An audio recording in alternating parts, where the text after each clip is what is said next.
Hello everyone, and welcome back to Banjo Tooie on the Nintendo 64. I am One Well Sheep yet again, and today, ladies and gentlemen, we're going to be taking a sneak peek at the second world of the game, which is Glitter Gulch Mine. One of my absolute favorite worlds to go through in this one, ladies and gentlemen. But what do I mean by we're only going to be taking a quick look at it? Well, this part, ladies and gentlemen, is filled with a lot of side stuff we're going to be doing. Like, we're going to be meeting up with Cheeto from the first game, and we're going to be basically exploring a bit more of the overworld. You know, some areas we missed out in the overworld, and we even actually finish off the first world properly. 'Cause if you recall, I said the first world can't really be done in one sitting, and that is true. But pretty much right from the moment that you unlock World 2, you can actually go back to World 1 and finish it off, because there's a power you need in World 2 to finish off World 1's power, World 1 stuff. And that's basically all there is to it. So, it's not too inconvenient, ladies and gentlemen. We'll have World 1 done within this part, so I hope you're all excited as I am for that. Let's blast open the doorway again, shall we? Seriously, I can't stress enough how much I love the fact that we're shooting a gigantic laser beam just to open up a mild, tiny thing to open up a level. For example, this is the plateau, the next area of the Isle of Hags we'll be visiting, and that's mine shaft there. That's where the stage is going to be. It's just a wooden piling, right? So let's just explode it, die. I don't know, I just love that. It's bloody amazing just shooting a massive ass laser beam going, here's your next level, da! And I don't know, it's glorious. What can I tells ya? What can I tells ya? Indeed. Yes. Rather. But anyway, as I was saying, we need to, we're basically going up to the next area of the Isle of Hags first now, and in order to gain access to this next area, we do need to have the grip grab ability from the original, from World 1, from Mayhem Temple, so be sure to grab that before trying to get to World 2, otherwise you're going to be shit out of luck, because you need the grip grab ability in order to hang across here and shimmy your way up. What can I tell you, ladies and gentlemen? Although one thing I haven't actually mentioned about the grip grab ability is you need to be careful, because on pretty much every single wall that you can grab and shimmy across, there are enemies littered about, so you need to be careful of them, and you need to be ready with the B button in order to peck them whenever they pop up, because otherwise they will clip you and you will lose health, and that's no good. What can I tells ya? What can I tells ya? Indeed. Yes. But you can probably hear a Jinjo right now. We can't get the Jinjo right away. We will be getting him in this part, though. We just need a new power before we are able to, because, well, what can I tell you? We need powers, to do things. This game's kind of Metroidvania in its design, in that in order to do a lot of things in the game, you need very specific powers. So... But anyway, we are getting a new type of egg to fire now, ladies and gentlemen. This here is the fire egg. If you shoot it, enemies will burn. They will crackle and pop, and you can switch the eggs by pushing down the R button. And there's certain switches that can only be hit by using fire eggs, and honestly, the fire eggs don't get too much use out of me during the course of this playthrough. In fact, none of the eggs really get that much use out of me. The only ones I really use outside of this specific intended use is probably the grenade eggs, because the grenade eggs is something we're going to be getting later on, and well, they're exactly as they sound. They are eggs that if you shoot them, they will explode, and I love my explosions. I mean, my go-to weapon in pretty much any FPS game is a rocket launcher. Ladies and gentlemen, I love me my explosives. But anyway, it's time to meet a new character. This here, ladies and gentlemen, is Honey Bee. Honey Bee is what we're going to be using to trade our honeycombs that we picked up in. If we trade in enough of them, she will give our health a bit of a boost. Right from the get-go, if you've been playing the game the same way I have, you should be able to gain 2 health points off of Honey Bee here, but later on as you go through the game, she'll start asking for more honeycombs, so you can't really abuse her too much, because there is a limit to how much health you can get increased, folks, and like I said, she asks for more and more honeycombs as you go later down the line, so, we'll be seeing her from time to time again, but not all the time. Like, for example, 4 to 5 honeycombs gave us 2 health points this time, but now we need another extra 5 just to get 1 health point, ladies and gentlemen.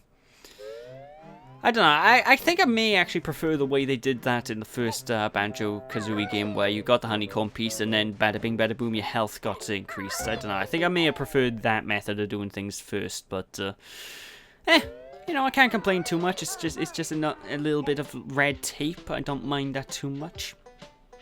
Speaking of things I don't mind, I adore Glitter Gulch Mine. I love this level. I love the music of this level too. It's so upbeat, it's so jaunty. I can't help but nod my head to it every time I enter the stage.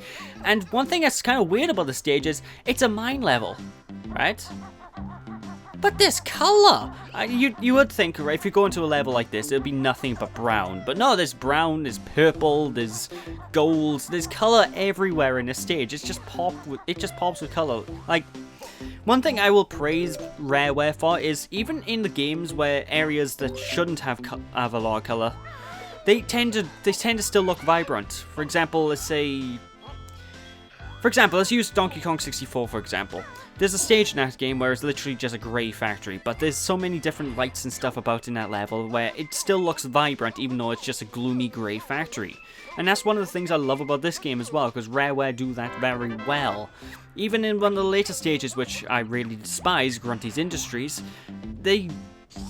they do a good job at, at colouring everything, so it's not just boring grey. You know, there's grey with blue, there's yellow, there's, they like using colours, and I love that, and too many games don't use many colours, in my professional opinion. By the way, we are only having a quick visit into this world by here, because we just had to get hold of that move that I just unlocked, which is the drill thing. I called it the drill thing because I didn't actually read what it's actually called. But basically, it's the same as the ground pound, same way you activate it. Jump, push the Z button, but you need to hold down the Z button for a set period of time until you can actually activate it. And honestly, we're going to be making use of this move a hell of a lot during this playthrough, a hell of a lot during this game, because 1, it destroys boulders. A lot of things are hidden underneath boulders. 2, it's used for puzzles. So basically we need to use this move quite a bit as we progress through. So be sure to pick that up. That is not a power-up you're going to want to miss. What can I tell you? In fact, we're going to get another use of it right here because there is a Jinjo right under this rock. There we go. Delicious. Yes. Oh my. But we're not quite done with the backtracking just yet. We need to go back to the hollow area, and I could have done this in a different order actually, because the order I'm sort of doing this right now is I'm doing this in a very unorthodox method, because normally because I'm actually going to be backtracking into this world anyway later down the line, but whatever. I did editing anyway, so you don't have to sit through a lot of the boring wandering, I'm a good Let's Player. I edit stuff out. Ugh. But, yeah, basically we do need to return to the prison compound here because there are 2 Jiggies we are able to obtain. The first Jiggy of which is basically right over here. We could have got this one earlier on, but I figured I may as well get it now while I'm heading here for the second visit. So, just pop on over here, grab these Wellington boots, go across the lake marsh thing. If you stand in this, by the way, you will get hurt. I think there's piranhas or something in there, so you don't want to stand in there. It's just my professional opinion. What can I tell you? What can I tell you, indeed? Those enemies will be shaking in their wellies when they see us. Get it? Because we're in wellies ourselves. No? No one? Well, I thought that was funny. But yeah, that's the first Jiggy. We could have got that one way earlier on, but the second Jiggy we could not get until we got the drill power, ladies and gentlemen. So basically, that's why I advise immediately getting the drill power and then just immediately going back to this world, because that way you can just get everything done, dusted, complete in one run with very little effort. Well, technically you run 2 runs technically, because, well, it's not really being done in 1 run, but you know what I mean. You know what I mean. Hey, there's a Cheeto page there as well. Oh, that's why I didn't go. Okay, now I know why I did things in this order, because I didn't have the Cheeto pages first. Okay, I'm an idiot. Oh, God. But anyway, in order to get the Jiggy that was on these pedestals, all you need to do is go under the ground using the drill ability and basically whack each of the columns using your jump attack, and basically keep knocking the Jiggy from column to column to column to column until it's on the lowest point. And as you're doing this, you do have a bit of a countdown timer, but trust me, the countdown timer is... It's manageable, let's be honest. You're not going to run out of time doing this, no matter what. It's very, very lenient, so... Just keep hitting the columns, don't worry about the timer, and you will be able to get this Jiggy no problem. What happens if the timer goes to 0? Well, the Jiggy will jump back up for some reason. It's kind of weird. But there we are, there it is. There's another Jiggy for us, and there is the end of Mayhem Temple. We have, from this point, finally 100%ed the first world of the game. Amazing. It's amazing how we're in part 6 and we're doing that, and Banjo Kazooie it took me like part 2 to start 100%ing stuff already. So that just goes to show how much bigger of a beast this is compared to the original Banjo Kazooie, you know.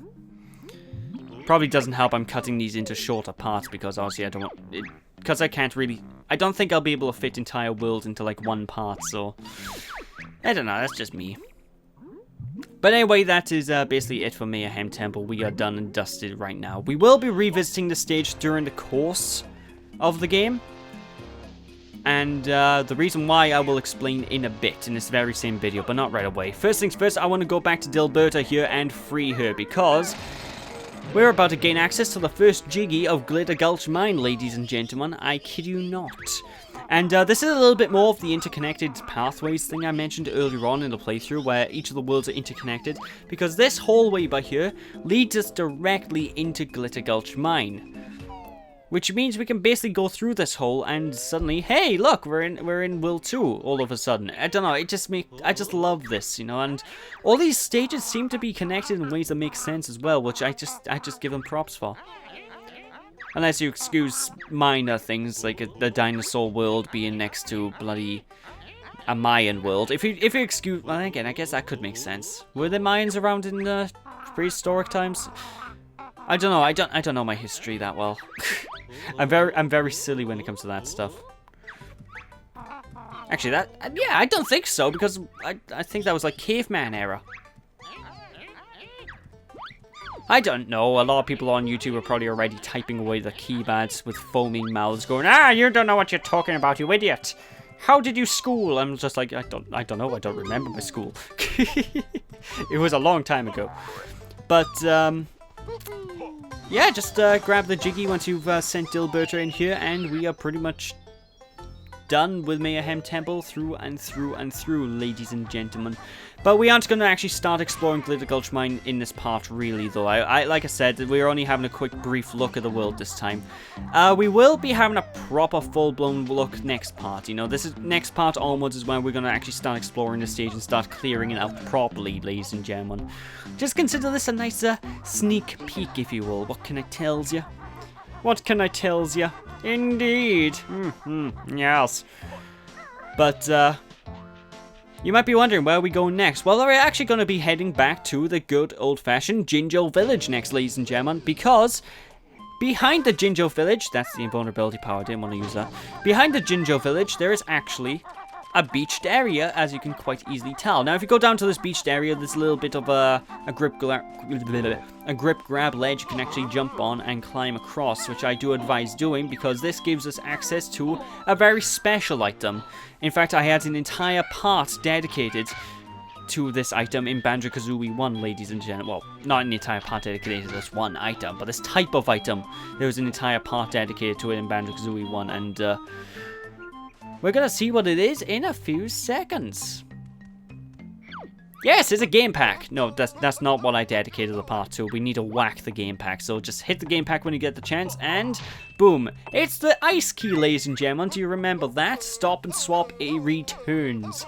And this is basically how the developers got around the stop and swap limitations from Banjo-Kazooie. Because for those of you who don't know, stop and swap was this system in place where you had to hot swap your cartridges out to get all of the items from Banjo-Kazooie saved and swapped over to Banjo Tooie. They would unlock bonus things in the game. Now, the developers didn't want to do away with this entirely, but they knew they couldn't actually do this feature. So what they did instead was they basically hid the very same items from Banjo-Kazooie in Banjo-Kazooie game packs in very secret places in Banjo-Tooie, so we can actually look for them, find them, and then we can actually use them to access bonus content, which I love. I absolutely love that. And I like the idea of stop and swap, and I honestly hope that Playtonic Games do something similar now because, well, they're basically, from what I can tell, going to be like a new rareware. So I don't know, it'll be interesting. But anyway, now back at Spiral Mountain, we have two things to do here. First things first, we do need to go and visit Cheeto, and Cheeto, the cheat book, is in Gruntilda's lair from the original game, and unfortunately the bridge is a little bit taken down from Banjo-Kazooie, like somehow the bridge is just ripped apart, so it is a little bit more awkward to gain access to Gruntilda's lair, but when you gain inside, you know, Cheeto will be there, and he'll be all like, yo dog, where's my pages at? And you'll give him the pages, and he gives you a cheat code. And much like in Banjo-Kazooie, cheat codes aren't, I don't consider them cheats. Like, they're called cheats, but, you know, I don't consider them cheats in the traditional sense, because they're more power-ups. Like, the cheat code we're going to get here just basically doubles our count of feathers. You know, it's just a power-up system, and I like that. You know, I really do love power-up systems like this. It's, you know, you get a reward if you explore more. I like that.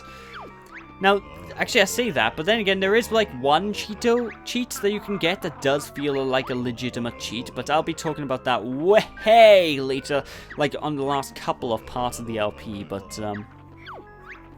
that's probably why it'll be in the last couple of parts of the LP, because you need a hell of a lot of Cheeto pages to unlock that one, but I'm not going to spoil anything. I am not going to spoil anything. I haven't even actually recorded that part of the game yet, so, you know. But, interesting stuff. Basically, we have feathers here, and we need to access it by using a cheat code. Very similarly to Banjo-Kazooie. Like, Banjo-Kazooie had Treasure Trove Cove, and we had to go into the sand pit and then hit the code in. Same system here for the most part. It's just, obviously it's not in the sand area. It's not inside Treasure Trove Cove this time. That stage isn't in this game. Instead, we're going to go back to the first world and access the cheats, which is pretty dope. But anyway, we're going to head on over to this boulder by Banjo's house because Banjo's house has it. Well, if you recall in Banjo-Kazooie 1, Banjo had a fish, right? Here's his fish. It seems to be in a bit of trouble. Just a tiny spot of trouble, so I think it's I think we probably should help it back. So what we need to do is pick up the fish, take it to the moat. It's not exactly much of a side quest, really. It's literally a case of picking the fish up and going to the moat with it. But, yeah, you know, be sure to do this. Trust me, you are going to want to do this. Especially before entering World 4, I believe. Because of, I don't want to spoil it, but basically this guy will give us extra bubbles, so we can breathe underwater for a hell of a lot longer. Kazooie sort of moans that isn't jiggy, but honestly, I think I quite like the bubbles, because, you know, breathing underwater is nothing to sneeze at, and we get the ability to swim even faster, ladies and gentlemen, which is so useful. Trust me, you want that fish is a good thing. It is a good idea to grab. What can I tells ya? What can I tells ya? Indeed. Yes, rather. Also, I don't know why I keep saying that. I do apologize. I know someone on my video mentioned in the comments saying you say that phrase a lot. It's a verbal tick. I'm sorry. But anyway, popping into the code chamber here. Well, actually, yeah, this is what this is. This is the code chamber, by the way. If you recall, I actually had to kick this open using the Golden Goliath, so if you haven't done that yet, you will want to do it to activate the cheats. Just go in here and stand on this pedestal and then type in feather using your eggs, which will then give you access to the double feathers cheat code, which obviously, well, it doubles your feathers. Who'd have thunk that? I know, it's revolutionary stuff. What can I tell you? So, yeah, just type in the code and bada bing, bada boom, you're gonna have a lot more feathers on you. And trust me, you're gonna want to do this. Like, especially if you like to fly around levels and stuff, this makes it so much easier to traverse areas, and it just makes general areas of the game so much easier, you know, ladies and gentlemen. So, that's my 2 cents about it. So, once you're done, basically go to the board over here and you can activate the cheat or disable the cheat at will. So if you find the cheat's too broken, you can actually turn it off, which I think is a lovely feature. I love that. Oh, God. But anyway, ladies and gentlemen, with that, that is the end of this part. So thank you all for watching. Hope you all enjoyed. Don't be sheepish, people. And I'll catch you all next time as we actually start exploring Glitterlitter Gulch Mine. For realsies this time. So thank you all for watching. Hope you all enjoyed. Don't be sheepish. I'll catch you all then. Bye!